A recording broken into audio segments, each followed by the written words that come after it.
Hello friends, welcome back to my channel SRK drama explain. Friends, ये video मैं लोगों के एंटरटेनमेंट के लिए बनाती हूँ, so please watch full, share, subscribe and like this video. Friends, हर बार की तरह इस ड्रामे की स्टोरी भी बहुत ही ज़्यादा इंटरेस्टिंग और अमेजिंग है। इस ड्रामे में दो फीमेल लीड हैं और दोनों ही बिल्कुल डिफरेंट बैकग्राउंड से बिलोंग करती हैं। एक जो हाई सोसाइटी से बिलोंग करने वाली, लड़कों को अपनी उंगली पर नचाने वाली अमीर बिगड़ैल शहजादी है, तो इसके अपोजिट में हमारी दूसरी गर्ल जो लो सोसाइटी से बिलोंग करने वाली सीधी सादी और मेहनती है। बट एक एक्सीडेंट की वजह से उन दोनों की ही लाइफ एक दूसरे के साथ इन्वॉल्व हो जाती है, जिसकी वजह से लो सोसाइटी गर्ल जो कि एक्सीडेंट में अपनी मेमोरी खो चुकी है, उसे हाई सोसाइटी गर्ल के साथ रिप्लेस कर दिया जाता है। बट यहाँ पर दिखाया जाता है पास्ट में हाई सोसाइटी गर्ल से हुई गलतियों की सजा उस लड़की को भुगतनी पड़ती है जो कि लो सोसाइटी से बिलोंग करती है। जब उसके बॉयफ्रेंड को मालूम पड़ता है कि उसने उसे धोखा दिया है, तो वो उसे रिवेंज लेने लगता है और इस चक्कर में वो लो सोसाइटी लड़की को बहुत ही ज्यादा टॉर्चर करता है, ये जाने बगैर कि वो उसकी रियल गर्लफ्रेंड नहीं है। But end of the story वो उससे प्यार करने लगता है। तभी वहाँ पर हाई सोसाइटी गर्ल की एंट्री होती है। तो ये देखना बहुत ही ज़्यादा इंटरेस्टिंग रहेगा कि जो हमारा मेन लीड है वो किस लड़की को चूज़ करेगा। सो बिना टाइम वेस्ट किए चलिए हम ड्रामे की एक्सप्लेनेशन को स्टार्ट करते हैं। ड्रामे की स्टार्टिंग में हाई सोसाइटी बिगड़ैल गर्ल को दिखाया जाता है जिसका नाम काऊ रहता है। यहाँ पर दिखाया जाता है काऊ शॉपिंग करके आई हुई रहती है, तो वो अपने सर्वेंट को बोलती है कि मेरे शॉपिंग बैग्स को संभाल करके मेरे कमरे में रख दो, कोई भी चीज़ टूटनी फूटनी नहीं चाहिए, अगर टूटी तो याद रखना मैं तुम्हें अब भी जॉब से फायर कर दूंगी। अब यहाँ पर दिखाया जाता है काऊ बहुत ज़्यादा थक जाती है शॉपिंग करने की वजह से, तो वो अपने सर्वेंट को कहती है कि मेरी बॉडी मसाज दो, और सर्वेंट को ना चाहते हुए भी उसकी बॉडी मसाज करनी पड़ती है। यहाँ पर काऊ किसी से चैट कर रही होती है और उसकी वजह से उसके चेहरे पे एक बड़ी सी स्माइल रहती है। अब नेक्स्ट सीन में हमारी नादा को दिखाया जाता है। एक्चुअल में नादा का एक ब्यूटी पार्लर है, तो वो अपने हर प्रोडक्ट्स की वीडियो बनाती है और सोशल मीडिया पे अपलोड करती है ताकि उसके पार्लर में सारे लोग आए। यहाँ पर दिखाया जाता है जो नादा रहती है उसकी फाइनेंशियल कंडीशन कुछ ठीक नहीं रहती है, क्योंकि डैड के मरने के बाद उसकी मॉम ने ही उसे पाल पोस कर बड़ा किया था और वो अपनी मॉम की हेल्प करना चाहती थी ताकि कोई पैसों को लेकर उन्हें प्रॉब्लम ना होए। इस वजह से नादा हर मुमकिन काम कर रही होती है जिससे वो उसकी मॉम की हेल्प कर सके। अब यहाँ पर दिखाया जाता है नादा अपनी मॉम से मिलती है, जहाँ पर उसकी मॉम बोलती है तुम बहुत ज़्यादा काम कर रही हो, एटलीस्ट थोड़ा सा रेस्ट कर लो, लेकिन नादा मना करती है। तभी एक लड़के को दिखाया जाता है जिसका नाम डिन रहता है। यहाँ पर दिखाया जाता है डिन नादा का बहुत ही अच्छा बेस्ट फ्रेंड रहता है और साथ ही साथ वो हर काम में उसकी मदद करता है।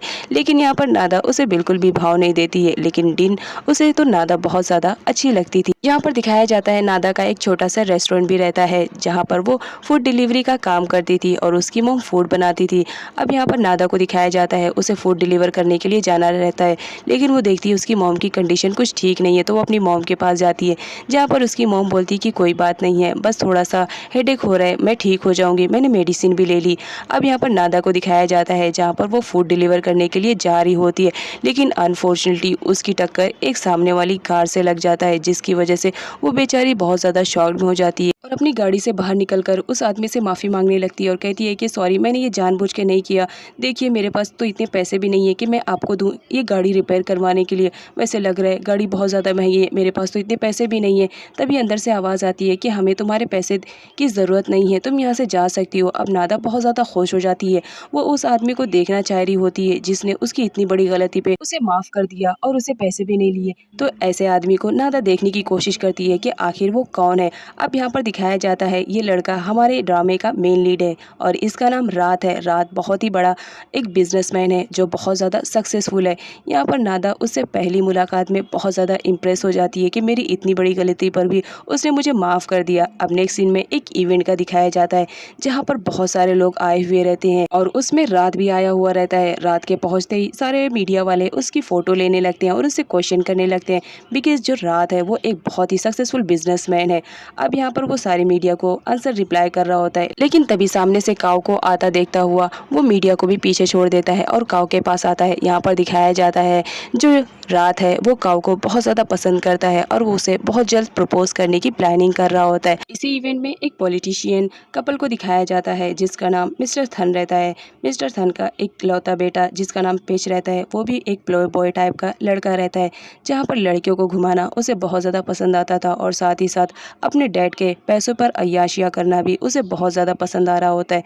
यहाँ पर वो अपने डैड से पैसों की डिमांड करता है बट उसकी जो स्टेप मदर रहती है वो उसे पैसे देने से मना कर देती है, जिसकी वजह से पैच गुस्से में आ जाता है और वो कहता है कि मैं आपका रियल सन नहीं हूँ, इसी वजह से आप मेरे साथ ऐसा करती हैं, अदरवाइज़ आपका कोई रियल सन रहता तो आप उसे उसकी मुँह मांगी कीमत दे देते। लेकिन यहाँ पर जो उसकी स्टेप मदर रहती है वो कहती है ये सब मैं तुम्हारे भले के लिए कर रही हूँ। बट पैच तो फुल एंग्री मूड में हो जाता है इस बात के लिए कि उसके डैड भी उसको सपोर्ट नहीं कर रहे हैं। लेकिन जब उसकी नज़र इवेंट में काऊ पर जाती है तो वो उसकी खूबसूरती देखकर उस पर फिदा हो जाता है। और हमारी काऊ का भी कुछ यही हाल रहता है, खूबसूरत लड़का देखा नहीं और उस पर फ्लैट हो जाती है। अब यहाँ पर दिखाया जाता है इवेंट में उसकी नज़रें तो बस पैच पर ही अटकी हुई रहती है। अब यहाँ पर इवेंट स्टार्ट होता है जहाँ पर प्लास्टिक सर्जरी के रिलेटेड पूरी इन्फॉर्मेशन प्रोवाइड की जा रही होती है। एक्चुअल में ये एक लेबल इंस्टीट्यूट है जहाँ पर प्लास्टिक सर्जरी की जाती है और बहुत ही ज़्यादा वो फेमस इंस्टीट्यूट है। यहाँ पर प्लास्टिक सर्जरी करके लोगों को एक नई लाइफ और एक नई पहचान दी जा रही होती है और इसी डेवलपमेंट की खुशी में आज यहाँ पर इवेंट हो रहा होता है। अब यहाँ पर एक लेडी को दिखाया जाता है जिसका नाम पादी रहता है। एक्चुअल में ये इसी लाइबल इंस्टीट्यूट की ओनर रहती है और यहाँ पर इनका ये मानना रहता है कि ये इंस्टीट्यूट सिर्फ थाईलैंड में नहीं बल्कि डिफरेंट कंट्रीज़ में भी होना चाहिए ताकि लोगों को प्लास्टिक सर्जरी करवा कर एक नया मुकाम और एक नई लाइफ मिले। अब यहाँ पर हमारे नादा को दिखाया जाता है जो ऑनलाइन इस न्यूज़ को सुन रही होती है और अपनी मॉम से बताती है कि आज मेरे साथ एक एक्सीडेंट हो गया, बट थैंक गॉड चलो मुझे कोई भी पैसे पे नहीं करने पड़े। तभी नादा की नज़र रात पर पड़ती है जो ऑनलाइन न्यूज़ देख रही होती है। वो बहुत ज़्यादा खुश हो जाती है और अपनी मॉम को बताती है कि देखो मॉम, ये वही लड़का है जिसने मुझसे पैसे नहीं लिए, ये बहुत ही ज़्यादा अच्छा है, पहली मुलाकात में मैं इससे इम्प्रेस हो गई। अब इधर काऊ को दिखाया जाता है जो पैच से मिलने के लिए बहुत ही ज़्यादा बेकरार हो चुकी थी। इस वजह से वो कोई बहाना बनाकर वहाँ से चली जाती है, लेकिन काफ़ी टाइम होने के बाद भी जब वो नहीं आती है तो रात बहुत ज़्यादा परेशान हो जाता है और वो मिसेस वादी के पास जाता है। एक्चुअल में मिसेस वादी ही काऊ की रियल मॉम रहती हैं, बट उन्हें भी नहीं मालूम रहता है कि काऊ कहाँ पर गई है। अब नेक्स्ट सीन में काऊ को दिखाया जाता है जो पैच से मिलने के लिए आई हुई रहती है और यहाँ पर इन दोनों का फुल रोमांस चल रहा होता है। जैसा कि हमने बताया था काऊ बहुत ही ज़्यादा बिगड़ैल टाइप की लड़की रहती है। लड़कों को घुमाना और उनके साथ डेट करना, टाइम स्पेंड करना उसे बहुत ज़्यादा अच्छा लग रहा था और वो यही कर रही होती है। तभी उसे ढूंढते हुए रात वहाँ तक पहुँच जाता है, लेकिन जब वो डोर ओपन करता है तो वहाँ का सीन तो पूरा चेंज हो चुका था। काऊ ने उस लड़के को छुपा दिया था। अब यहाँ पर रात के पूछने पर काऊ बोलती है कि उसे इवेंट में बिल्कुल भी अच्छा नहीं लग रहा था, इस वजह से वो रूम में थोड़ा सा रेस्ट करने के लिए चली आई है। अब यहाँ पर दिखाया जाता है काऊ तो रात को भी धोखा दे रही होती है, उसके पीठ पीछे उसका अफेयर चल रहा था और इस बात की खबर रात को भी नहीं रहती है। अब यहाँ पर काऊ को दिखाया जाता है जैसा तैसा करके वो रात को बाहर लेकर चली जाती है ताकि पैच आसानी से यहाँ से चला जाए। अब यहाँ पर पैच को दिखाया जाता है वो अपने शर्ट के बटन को बंद करता है और रात पर चिल्ला रहा होता है कि इसने तो पूरा मूड ही ऑफ कर दिया। अब यहाँ पर काऊ की मॉम को दिखाया जाता है जो अपना प्रेजेंटेशन मिस्टर थन के सामने लेकर आती हैं और उन्हें बताती हैं कि अगर ये बिल्डिंग दूसरे कंट्री में रेडी हो गई और हमारा इंस्टीट्यूट और भी ज़्यादा डेवलप्ड हो गया तो यकीन मानो हमें बहुत ज़्यादा प्रॉफिट होएगा। अब यहाँ पर दिखाया जाता है उस डिज़ाइन के पीछे जो भी पैसा खर्च होने वाला था वो सब मिस्टर थन देने वाले थे, लेकिन कोई भी पर्सन इतना बड़ा अमाउंट किसी को ऐसी थोड़ी फ्री में दे देगा। यहाँ पर मिस्टर थन को दिखाया जाता है उन्होंने बदले में इंस्टीट्यूट से मिलने वाले प्रॉफिट का हाफ शेयर मांगा था और इस बात के लिए मिसेस वादी रेडी थी। अब यहाँ पर वो उनसे कुछ और बात करती, उसी वक्त उनका कॉल आ जाता है और यहाँ पर मिसेस वादी को मालूम पड़ता है कि उन्होंने आउटसाइड कंट्री में जो लैंड लिया है अपने प्रोजेक्ट के लिए वो लैंड इलीगल है और इस वजह से उनका प्रोजेक्ट स्टार्ट नहीं हो पाएगा। तो बहुत ज़्यादा परेशान हो जाती हैं और ये बात वो शेयर करने जाती हैं डॉक्टर गुसेन से जो कि प्लास्टिक सर्जरी लाइबल इंस्टीट्यूट के चीफ रहते हैं। यहाँ पर दिखाया जाता है डॉक्टर गुसेन और काऊ की मॉम दोनों के बीच में अफेयर चल रहा होता है और इसके बारे में उनके बच्चों को खबर भी नहीं रहती है। यहाँ पर काऊ की मॉम को दिखाया जाता है वो गुसेन से बोलती है कि कुछ भी करके इस लैंड वाली प्रॉब्लम को सॉर्ट आउट करना पड़ेगा क्योंकि मेरा प्रोजेक्ट मुझे स्टार्ट करना है किसी भी हाल में। अब यहाँ पर डॉक्टर गुसेन उसे समझा रहे होते हैं कि अगर वो लैंड इलीगल है तो हमें नहीं लगता है कि हमें वहाँ पर अपना प्रोजेक्ट स्टार्ट करना चाहिए। काऊ को अपनी तरफ आता देखकर वो लोग अपनी डिस्कशन बंद कर देते हैं, लेकिन यहाँ पर दिखाया जाता है वजह कोई भी हो काऊ अपनी मॉम को पसंद नहीं करती थी जिसकी वजह से आए दिन उन दोनों के बीच में झगड़े हो रहे होते हैं। अब यहाँ पर दिखाया जाता है सीन वही चल रहा होता है, काऊ अपनी मॉम से लड़ रही होती है कि आपको बिजनेस के अलावा कभी आपकी बेटी को पड़ी ही नहीं है। अब यहाँ पर हमारी काऊ को दिखाया जाता है जब भी वो अपनी मॉम से फाइट करती थी तो बहुत ज़्यादा डिप्रेशन में रहती थी और वो डिप्रेशन को दूर करने के लिए अपने डैड से मिलने के लिए आई हुई रहती है जो कि एक्चुअल में मर चुके थे। अब यहाँ पर रात को दिखाया जाता है काऊ को वो रोता हुआ बिल्कुल भी नहीं देख सकता था क्योंकि काऊ उसकी बचपन की बेस्ट फ्रेंड थी और साथ ही साथ वो उससे प्यार भी जो करता था। यहाँ पर वो डिसाइड करता है कि वो काऊ को प्रपोज करेगा और वो वैसे ही करता है। उसने काऊ के लिए रिंग तो पहले से ही खरीद कर लेकर आया हुआ था। उसने सोचा था कि वो इवेंट में प्रपोज करेगा, लेकिन टाइम ना मिलने की वजह से वो काऊ को पर्सनली प्रपोज करता है, जहाँ पर काऊ को दिखाया जाता है वो इस बात के लिए रेडी हो जाती है।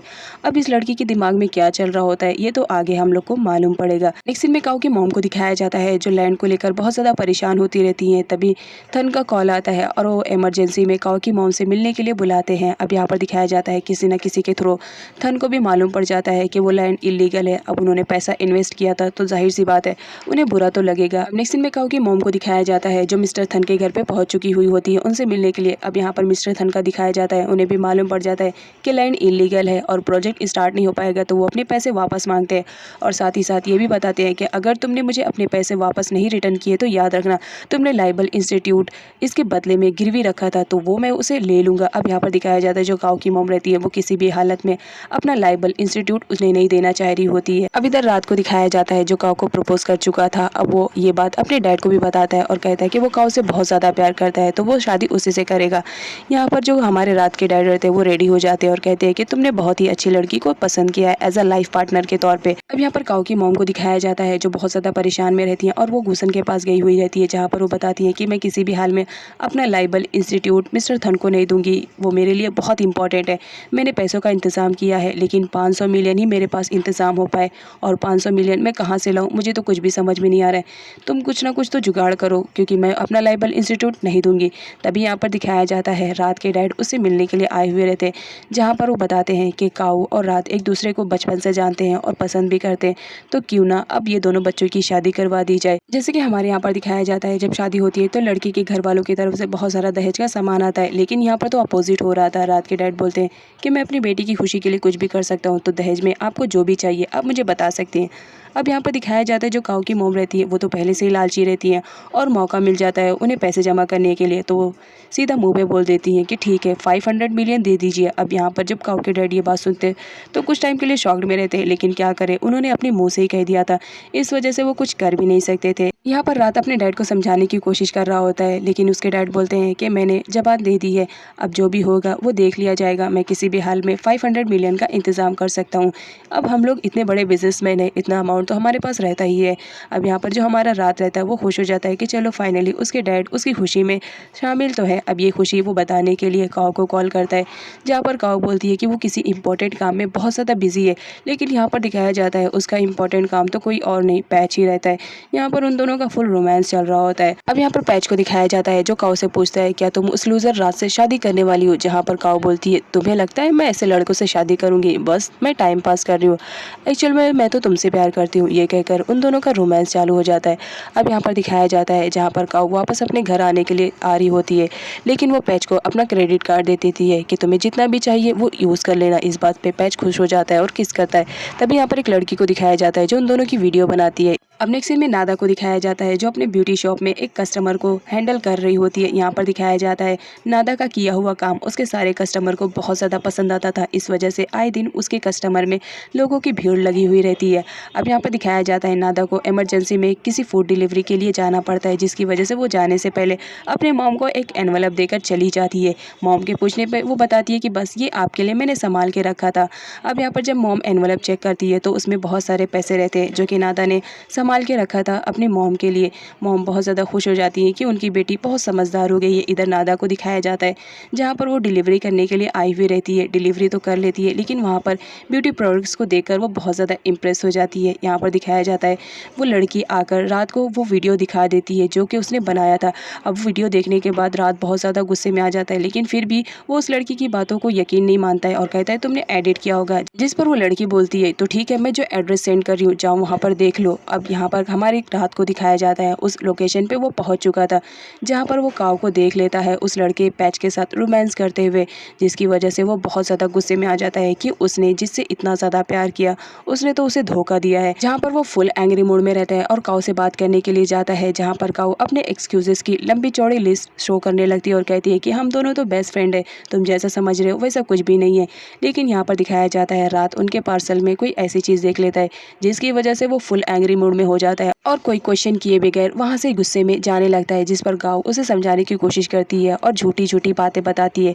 लेकिन रात ने अपनी आंखों से सब कुछ देख लिया था, इसलिए उसे काओ की बातों पे यकीन नहीं हो रहा होता है। वो सीधा अपनी कार में बैठता है और वहाँ से चला जाता है और काओ भी उसका पीछा करने लगती है।